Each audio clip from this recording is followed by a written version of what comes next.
But for those of you who didn't know me when I was born, I'm Josh.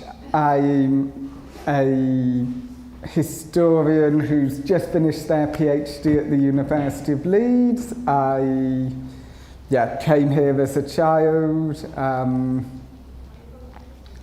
and probably contextually most importantly, I'm Sarah's son. I'm going to talk about Jews, my research, which was looking at Jews under apartheid and how they experienced race and being white within that situation. So my plan is to talk for 15 minutes sort of in general about my research, and then going to talk about the penultimate chapter, which is on how the Jewish community and Jewish communal organisations changed their position on apartheid during the late 80s. I also have a clicker which I'm very excited about because I've never had one of these. It makes me feel very professional.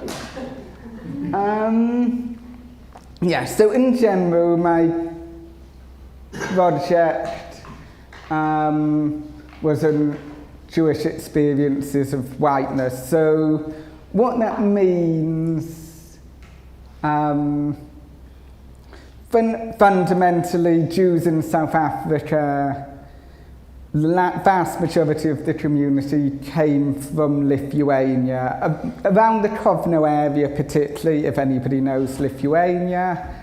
But the majority of the community came from that region between 1870 and 1910.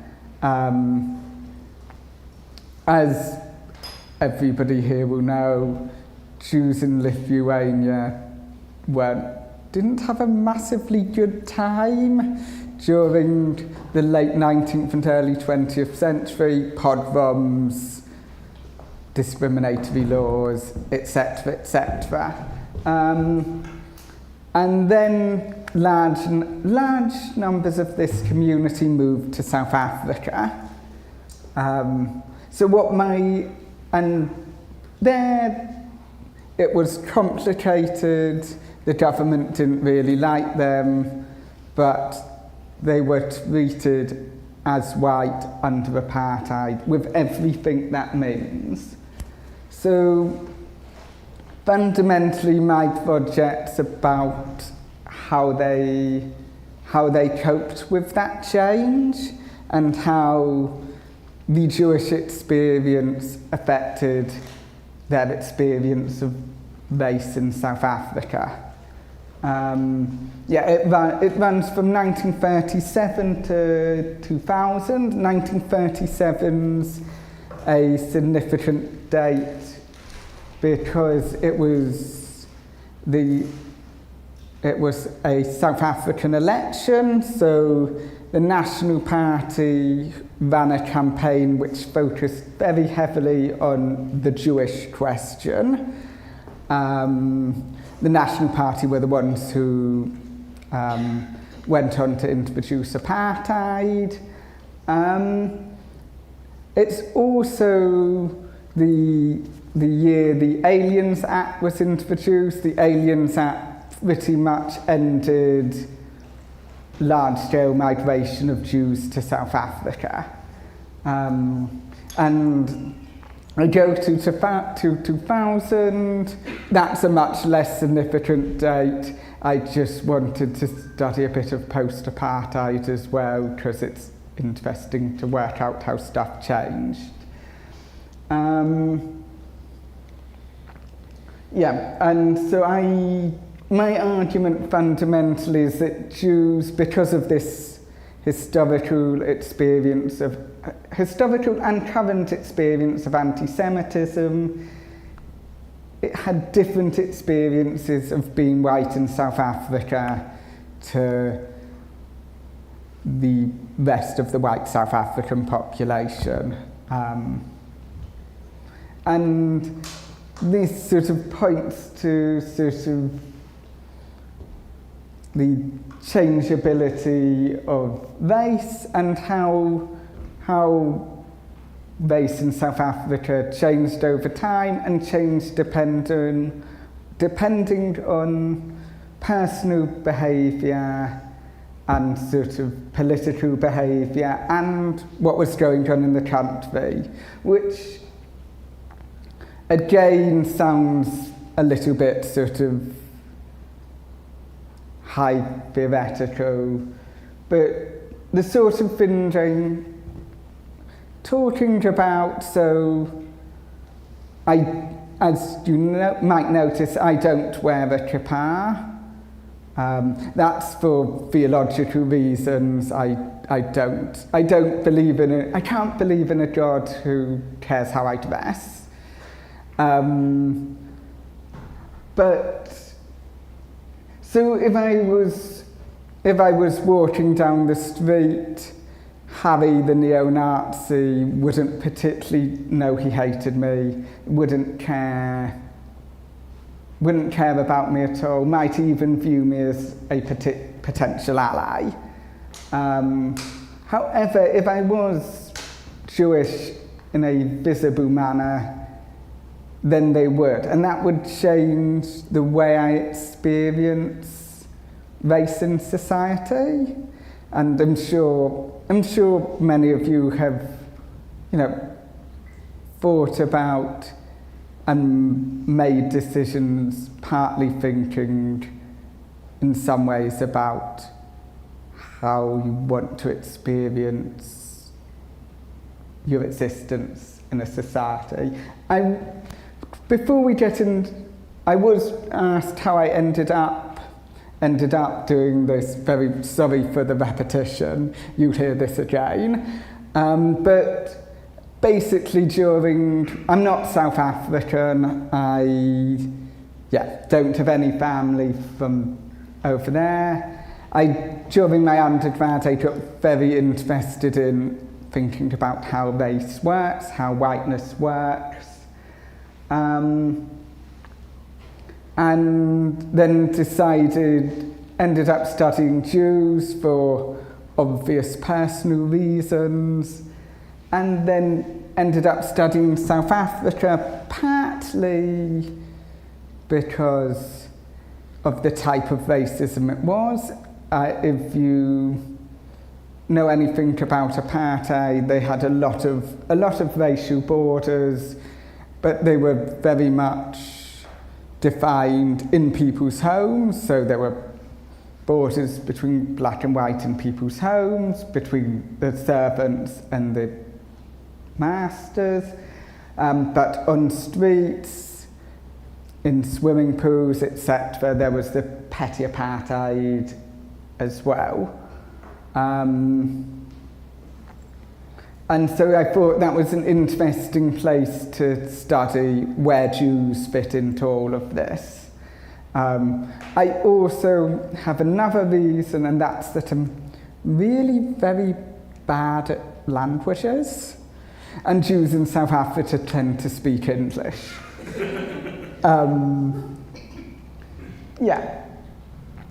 So as I mentioned, 30 to 40,000, so the community's 50 to 60,000. There was an existing community who were largely Dutch or German, but they were smaller and very largely centred in Cape Town.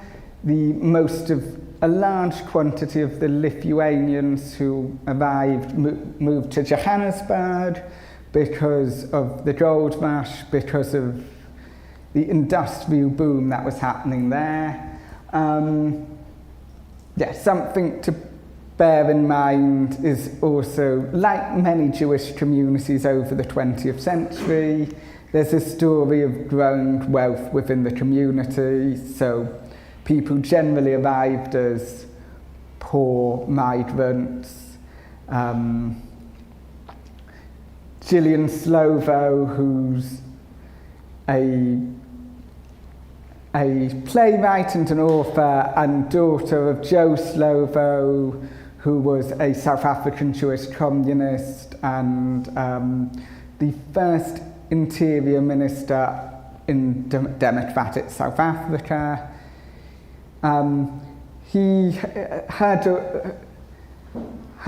She describes her father arriving into South Africa with some old clothes and a bag of mouldy plums to his name. So yeah, but everybody here will have be familiar with stories of poor Jewish migrants from Eastern Europe who arrive into a place of migration and gradually become richer. Same here, same in America. But it's an important context for what's happening. So what did communal organisations think about apartheid? How did the Jewish community respond? So it was quite a contentious issue within the Jewish community. Apartheid was viewed as very much a project by Afrikaners for Afrikaners. Jews weren't Afrikaners, they also assimilated to the English-speaking community. So, in general, Jews and Jewish organisations initially weren't very keen on apartheid. They were hostile to it and felt threatened by the National Party. Partly this was on the basis that the National Party, as racist organisations during the 1930s tended to be, was quite keen on Hitler, and which meant they didn't have a lot of popularity amongst Jews.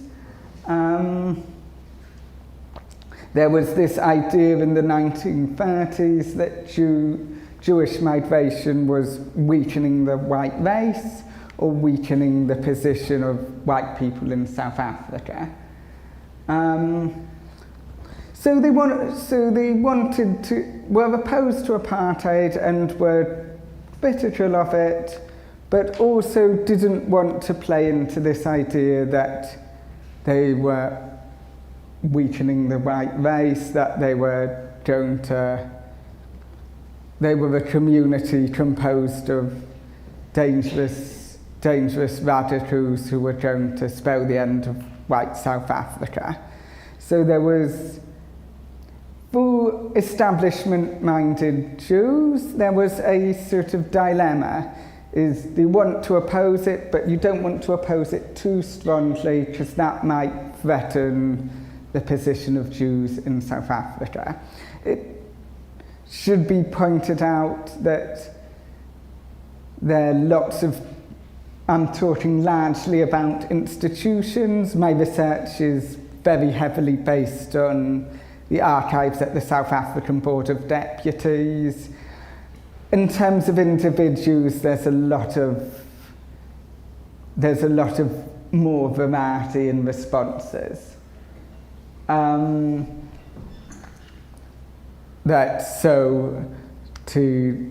was a very large communist component within the Jewish community and Jews in South Africa.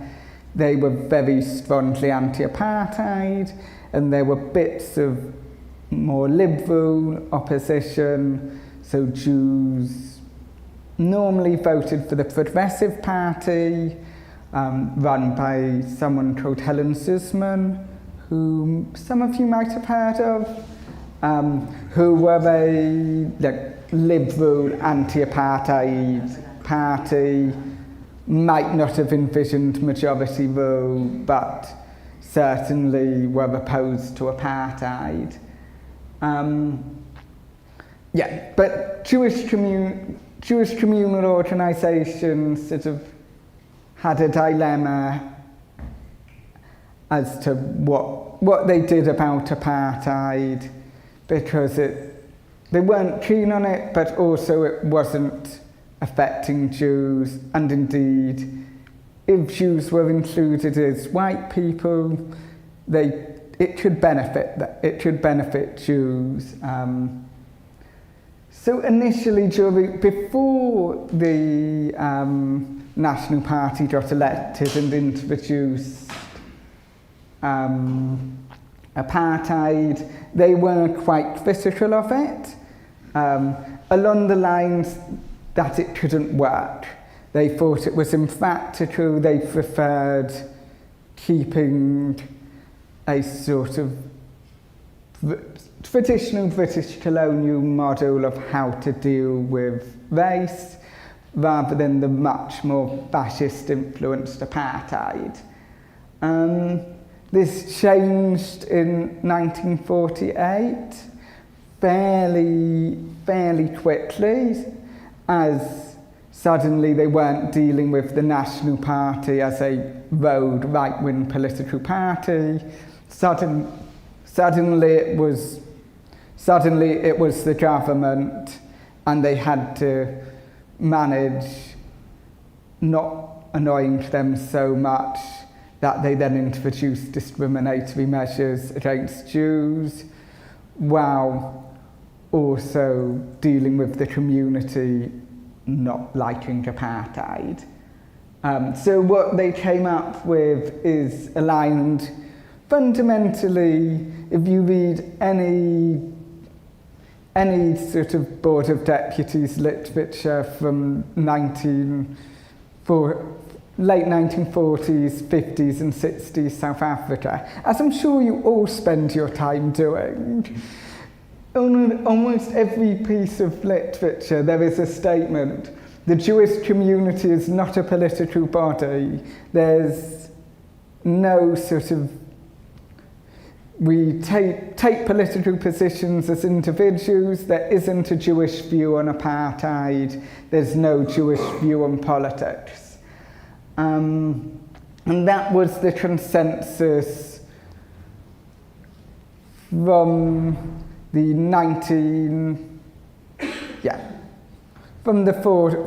40s to the early 1970s, where Jews were active in the anti-apartheid movement. They tended to do so as communists or as liberals or as Progressive Party members. They didn't act, we're Jews and we're against apartheid because we're Jewish. It was, their Jewishness was incidental, or not quite incidental, that's maybe too harsh, but you know what I mean. Is that partly ideological? Were they sort of, were they the type of communist that was actually being Jewish, anti-religion, or were they? They were certainly, they very much embraced Jewishness as an ethnicity. None of them would have ever gone to shul, but they sort of replaced going to shul with jokes and talking excessively about Ashkenazi Jewish food, which is, it's fine. There were a little bit of rabbinic dissent during the 1950s, particularly a guy called Louis Rabinowitz, who was a Orthodox chief rabbi. Interestingly, he was a prominent revisionist Zionist as well. So that's the movement of Zionism that became Likud and Netanyahu's party. And so, there's an interesting connection there. But there was, Rabbi Andre Unger was another dissident rabbi, but this was really small pockets. Yeah, so to give you a sense of quite where they were, so that was the Board of Deputies statement on the Soweto riots, which was a big organised, set of protests, and then the apartheid police marched in and shot a lot of school children with rubber bullets, which didn't necessarily, which created more protests. But what you can see here is it's views the authorities as very much a benevolent force looking to discover the causes. There's no identification of what the causes of the violence might have been. There's no criticism of the state or the government or what it was doing, just a sort of fairly bland call for healing. And this sort of changed. You can see by the time we get to, this is 1987, you get something much, much stronger. Congress recognises apartheid as the principal cause of violence in South Africa, and the continued oppression exacerbates political unrest. So what you get is, during the 1970s and 80s, the Jewish community becomes much, much more critical of apartheid, much stronger than in its condemnation. Partly this is a function of what's going on in South Africa. Apartheid, by the late 1980s, apartheid's falling apart. Even some in the National Party are thinking, maybe it's not working. But it's also the result of lots of internal pressure within the community for change in how they approach apartheid, how they approach race in South Africa.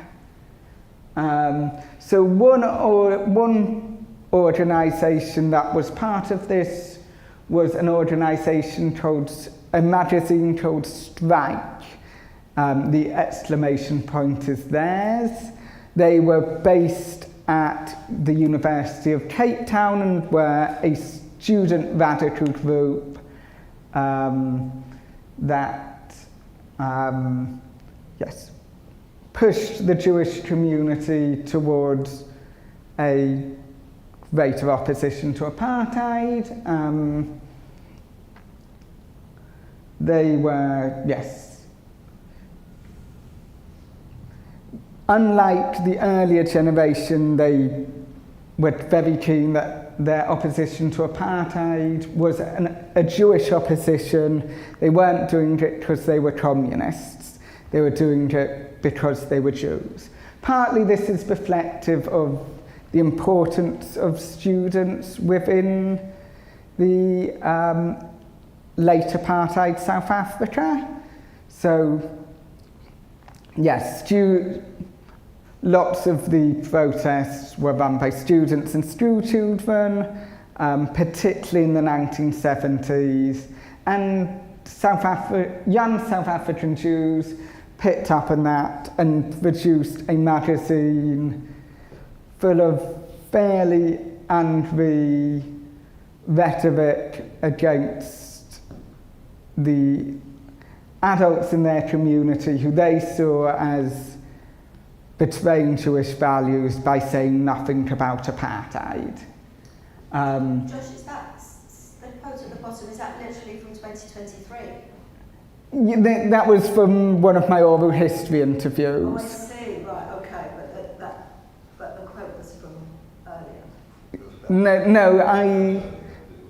It was somebody who I interviewed in 2023 describing what they'd been doing as a 16-year-old. Okay. Oh, gotcha. So this was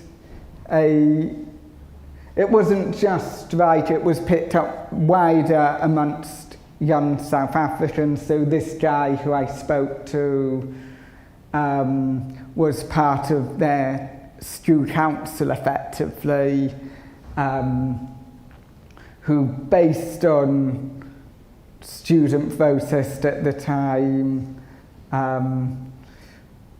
it's used their position to expose the conditions of some of the black labour at their school, and from there pushed for changes both in the labour policy but also in how the school, it was at St David's School, a big Jewish school in Johannesburg, how they treated Jewish prayer and services, which is interesting in itself because it's not much to do with the conditions of black labour in South Africa. But there was, people picked up on this sort of general sort of student protest. And from that, as these people grew up, you get organisations like Jews for Justice and Jews for Social Justice. One, they're the same organisation, but what Jews for Justice was based in the Cape, and Jews for Social Justice was based in Johannesburg. And I'm pretty sure I've remembered which way round they come, but it's something, I've written pages and pages on this, and I can never remember which way round they are. But this was a Jewish lobby group that worked within the Board of Deputies, within Jewish institutions. So strike the previous one, very much focused on yelling from outside, whereas Jews for Social Justice and Jews for Justice focused on organising inside. They worked with rabbis, Selwyn Franklin in particular was a member. And this was also slightly, they were picking up on what the ANC was doing at the time. They were organising broad coalitions against apartheid and had this slogan that we organise where we are. What is Halakhic? Sorry? Halakhic. That was Gary Lubner, who was chair, or at one point chair of, I think, Jews for Justice, but it might be Jews for Social Justice. Means in accordance with Jewish law. All right, thank you. Yes. So go on. Which decade was this organisation take its formed? How many years is it? It was formed in 1982, so it was pretty late on. But they got to organising within the community, so did speaker events, did rallies. One of the things they did was organised freedom seders, so seders with a special theme on protesting against apartheid. As you can see from the imagery, there's a direct parallel between slaves in Egypt and the Afrikaner police force. So, unlike communist opposition, they're very much drawing on Jewish themes to oppose apartheid. They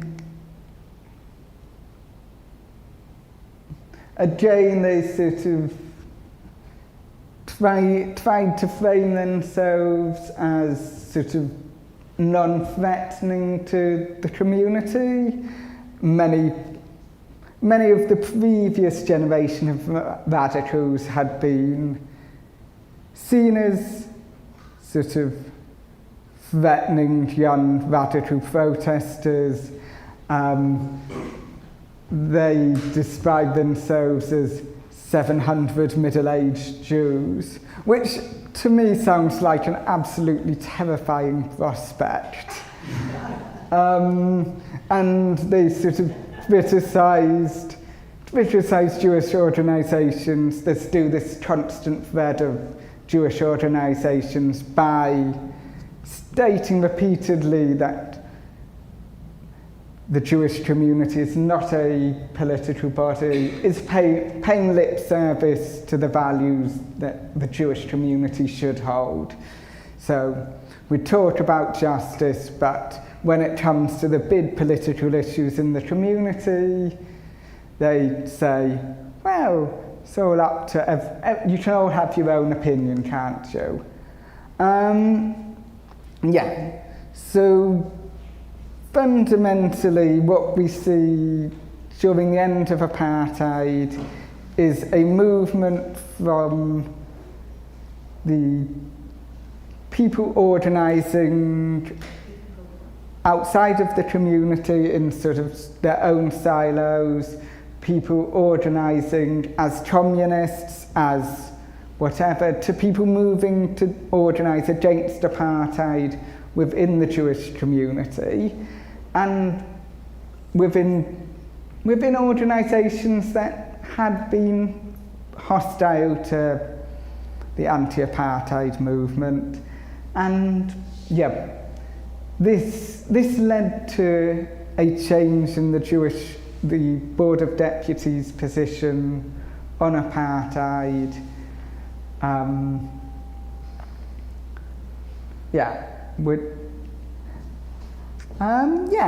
I probably can feel like I've talked a fair amount, and I'm sure people will have questions.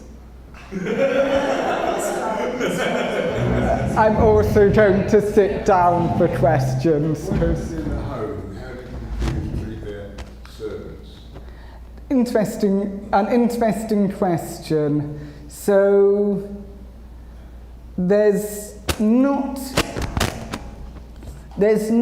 a lot of evidence that there was much difference between the way that Jews treated their servants and the way that other white people treated their servants. But there are also, there's sort of lots of interesting things that go on with servants. They weren't treated badly in all white homes, including Jewish homes.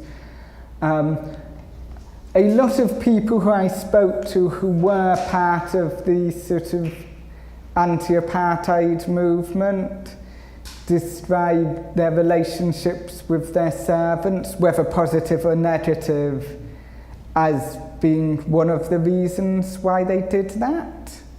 Miss Andre used to play with the black children, didn't But there was that separation. They weren't treated the same. In many cases, they were treated as servants in many cases. So I could understand the animosity that builds up over time. But you played with them as a child, didn't you? I'm not saying one didn't, but there was always a separation, wasn't there, at that time, before things changed.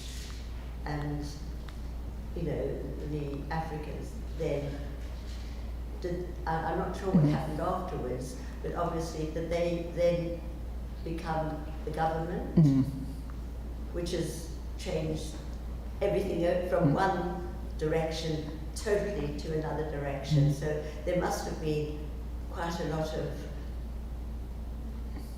anti-feelings, I should imagine, when things were one way and then all of a sudden they were turned upside down in a way. So things changed, didn't they? Yeah, and I think your experience, from the other people I've talked to, your experience of playing with the servants' kids and... Yes, as a child. Yeah. Yes. but they weren't treated the same. Yeah, and that I think's very typical. Yeah, so I can understand why things turned from one direction totally to the other, because they had suffered this way of being treated, you know, as second-class citizens. The Jews weren't treated as second-class citizens. I'm not talking about the Jews, I'm talking about white against black. No, I mean the Jews always were slightly separated in a way. They did their own thing, didn't they? But I'm not saying they still had servants, did they not? Yeah. And they didn't treat the servants in the same level, did they? There's only one person who I spoke to who said they didn't have servants, and that was Albie Sachs, who's drafted a lot of the Free South African Constitution and was from a very noted communist and trade unionist family.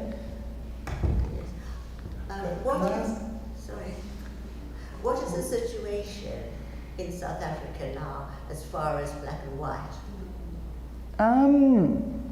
It's complicated and depends a lot on who you talk to, and maybe strays a little bit outside of my expertise, but there's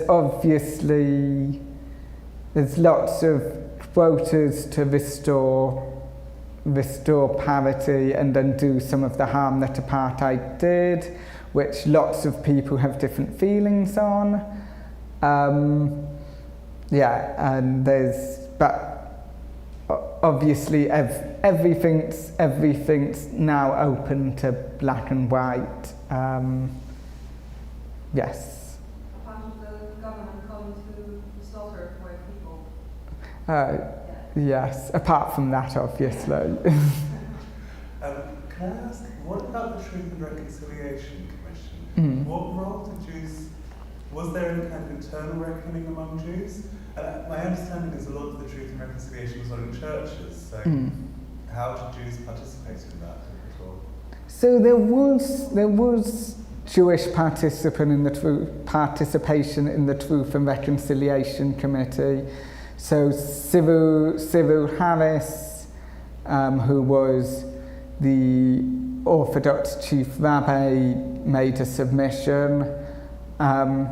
It's one of, as a historian, it's one of the interesting things sort of going into the field is there's still a lot of divisions in the field based on that time.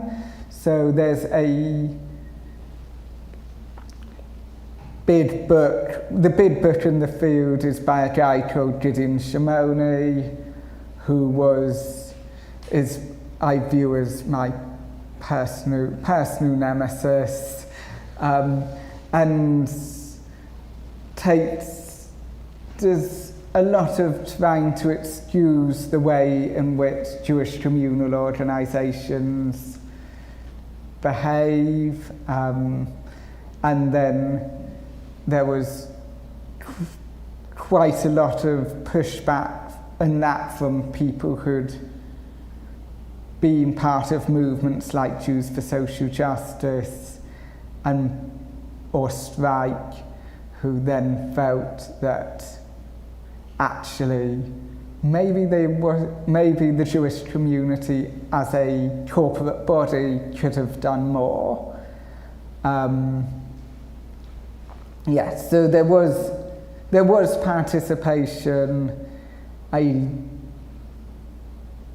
and now, whereas previously people like Joe Slovo or Ruth First, for most of the South African Jewish community would have been bogeymen you scared your children with, they're now sort of fated as community heroes, whereas, that they felt previously that people were very hostile to them and their ideas, they're now held up as this shining example of what Jews did during apartheid, which isn't really very true. That suggests a level of hypocrisy that the statements from the Board of Deputies would confirm that disgraceful 1976 one, and then when they see that apartheid was crumbling, the 1987 one, where they go, yeah, it's not good, is it? Yes. And is that fair from your point of view, that actually they are sort of just hypocritical, jumping on bandwagons, claiming that the previous sort of communist nasties will actually bear people because they were on the right side, but now turns out they're on the right side. Are they as synonymous as that sounds? I think there's a degree of political opportunism.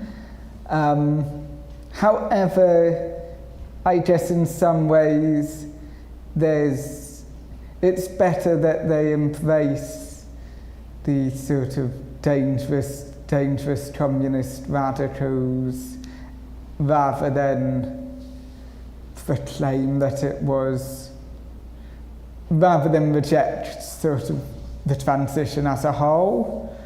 But yes, there's a degree to which they want to see themselves as the good guys when actually they weren't quite the bad guys, but they were certainly the ambivalent guys. Yeah. This is kind of a weird question, but when I saw the Freedom Seder, Yeah. that looked remarkably like the Seder booklet that Jews Against Apartheid in this country held outside of South Africa House, which was the first Seder I ever went to around the Mediterranean, because nobody else invited me to Seder except my friends who were all these radical Jews, and we all went there, but the picture on the cover was virtually the same. I mean, I guess there's not that many variations in what you put on it as Seder cover, because it's always going to be something about marching out, but it really looked the same. And I just came across that the other day as I've been going through all of my hundreds of papers and everything. And I thought, wait a minute, I've seen that before. It might well be the same. It might have been. It might well have been the same image. Well, that they. Between. Yeah, and there was. African Jews and Jews here who were fighting. Yeah, and there was. It's one of the other reasons that the Jewish community had slightly different responses to apartheid is that they were very aware of being part of a diaspora. That if you're a South African Jew, you might have been to Israel, you might have been to England, you might have been to France, you might have been to the US, and you're much more likely to have gone to have those connections.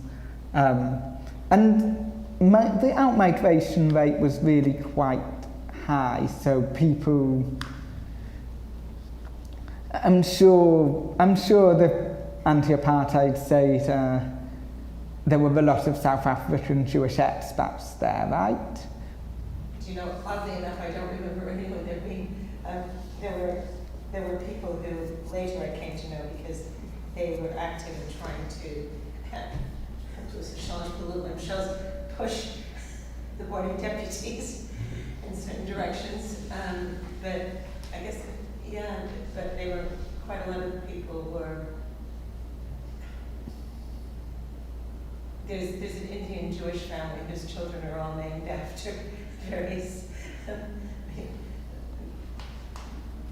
Leon and Carl, and I know one of them, and they were the ones that roped me into coming along to this with them, because they were basically the only people that had spoken to me daily. It's a bit linked to this. I was going to ask about self-exiles, because I wondered to what extent the views of the Jewish community in South Africa was affected by the fact that quite a lot of anti-apartheid Jews had left. Because if I just think about the people who married our friends and family, who were self-exiles from South Africa, and also well, one of our relations was the late Rabbi Charles Wallach, who was from Uganda, but he then went to Australia, and in Perth he ran a community which was almost entirely South Africans who left to go somewhere with weather similar to what they'd experienced as opposed to Britain. So it's a bit like the secular Israelis leaving now, isn't it? Which means that the people who are left are more. Yeah, exactly. And did that, do you think, were the numbers high enough to affect the way the rest of the community thought?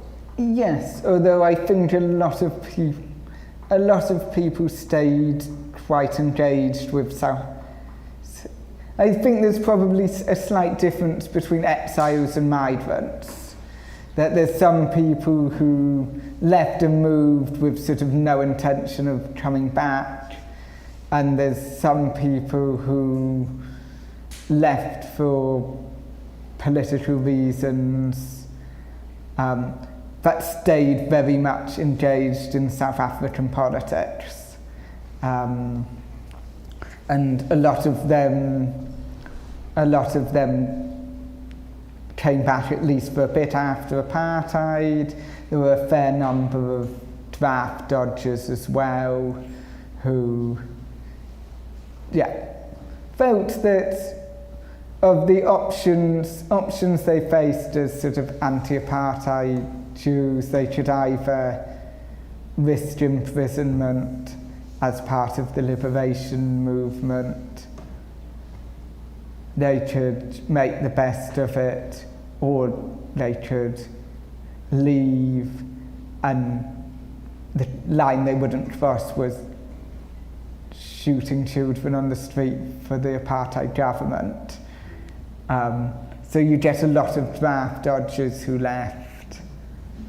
Joshua, did you look into the sort of numbers that left, particularly in the first 5 to 10 years? I don't know anything about that. So it's quite difficult to track. That what you'd have had to have done was like go and look at census data and migration data. You get as you get later on in apartheid, you get more intensity of people leaving, which is partly for political reasons, partly because of economic reasons, partly because late apartheid South Africa was not a very safe place. We've got friends on the Moshav Mm-hmm. in the Northern Gallery, and basically a South African Moshav. So unfortunately, I never really thought about it. I don't know the dates that it was founded, I'll have to ask them. What the situation is now? And there was also Zionism was a more dominant in South Africa than it was in a lot of other places, and so a lot of people would have, I say, left for reasons entirely unrelated to apartheid, but apartheid would have only been one of the reasons why people might have left to join a kibbutz. Habanim were really big over there. So as they were in Lithuania. So that might be one of the reasons. Do you know in general though, sort of, if you look at the apartheid period, was the bulk of the Jewish population fairly wealthy or very comfortable? That's my impression. It got wealthier. As general with Jewish communities in the 20th century started off closer to migration, the poorer you get. And because I've been doing oral histories, when I you read these listen to these really old oral histories, and it's people who own boarding houses, and then there's a generation in the sort of set conducted around the turn of the century, and it's people who own small hotels, and then it's sort of bigger businesses. And a lot of that, as it is everywhere, is to do with education, that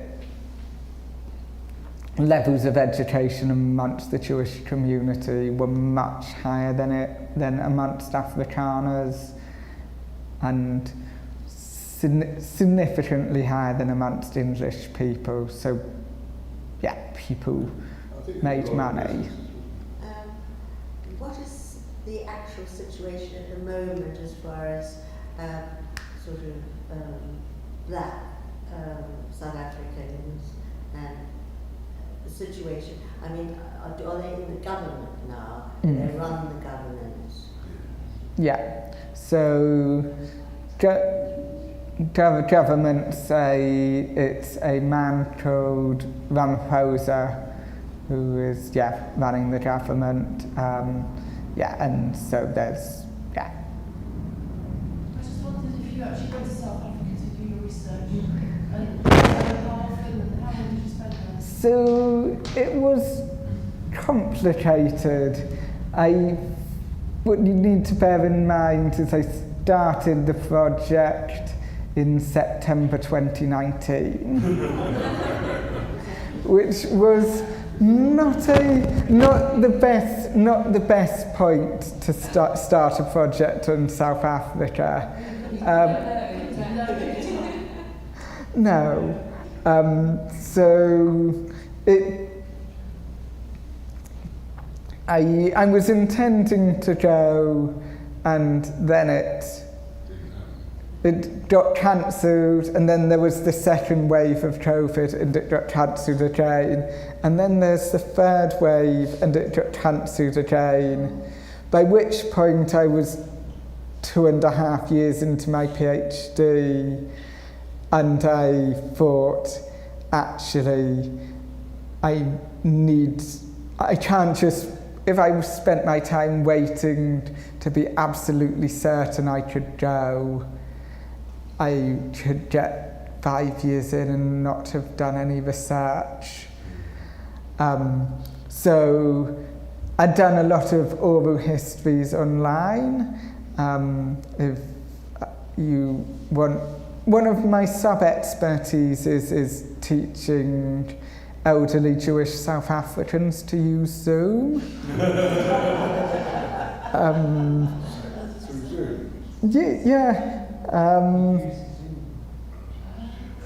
Is there, from your point of view, is there anything out of your research that you would want modern Jews to take away from it?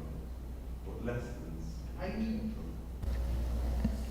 it? That's a lovely question. I think, and this might be a very historian answer, but I think that the idea that no political situation is historically inevitable, that the way South Africa is today would have been, for all its problems, would have been bordering unimaginable in the 1960s. And there's sort of a lot of, if the way in which the world came to be today is historically contingent and change based on the decisions of individuals, so can the world of the future. Damn, that was an earnest answer. Is there anywhere on the planet now that you would say emulates that period in South Africa? You don't have to answer. Well, I mean, I could give several answers to that. There's obviously a very well-known and very interesting analogy between South Africa and Israel, which a lot of people use. I'm neither overwhelmingly supportive nor completely opposed to that analogy. It tells us what it tells us. Their similarities, their differences. That's how analogies are. There's also, in terms of the way policing works in particular, there's an obvious analogy with America at the moment in particular. Yeah. Go on.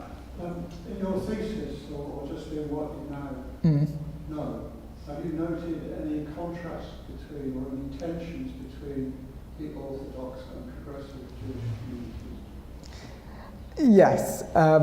As again, this isn't necessarily a South Africa thing, but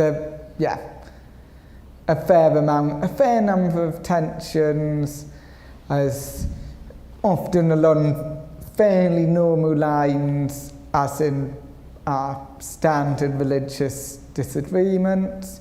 One of the interesting things about post-apartheid South Africa is that the ultra-Orthodox community have grown massively, and have grown massively partly due to conversions, whereas in most other places, largely, they grow massively because they have an awful lot of kids. But yes, there's a certain number of post-apartheid South African Jews who've become ultra-Orthodox, which is fascinating as a response to greater political freedom. And I have no sort of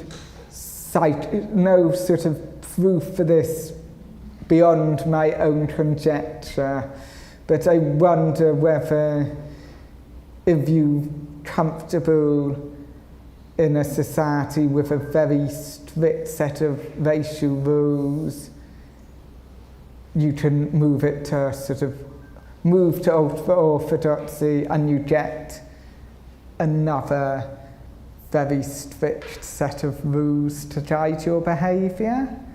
But one of the weaknesses of my project was I didn't speak to many ultra-Orthodox Jews, largely because I don't think they'd want to speak to me. I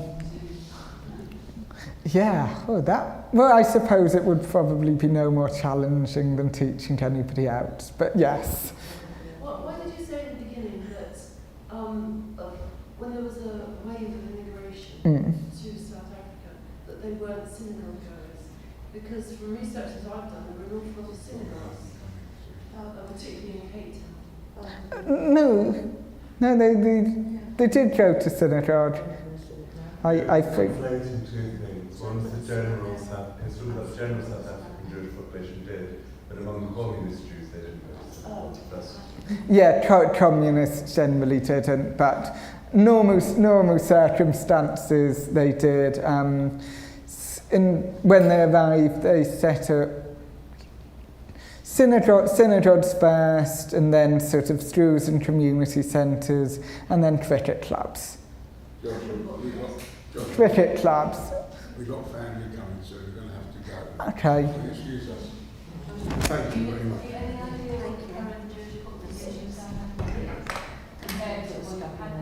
It's, I think, about 20,000, but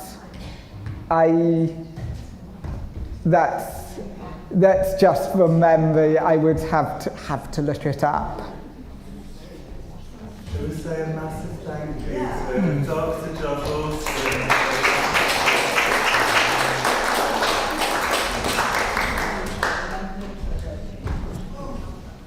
Shalom, everyone. Is there anything you want to